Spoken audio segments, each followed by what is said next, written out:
अस्सलाम वालेकुम फ्रेंड्स। तो आज मैं आया हूँ यहाँ पर गांव में। तो मैंने सोचा ये देखें कितनी प्यारी फसल लगी हुई है यहाँ पर। और ये देखेंगे इनके घर हैं यहाँ पर गांव के। तो भाई मैं आप लोगों को यहाँ पर एक ऐसी चीज़ दिखाने जा रहा हूँ। हम लोग जिसे बनाते हैं ना, हम लोग बनाते हैं चूल्हे पे रोटी बनाते हैं ना घर पे।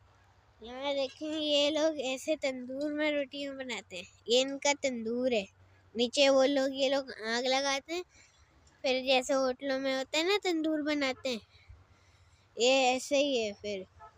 और ये देखें यहाँ पर गिलेरियाँ भी हैं, ऐसे चढ़ी हैं।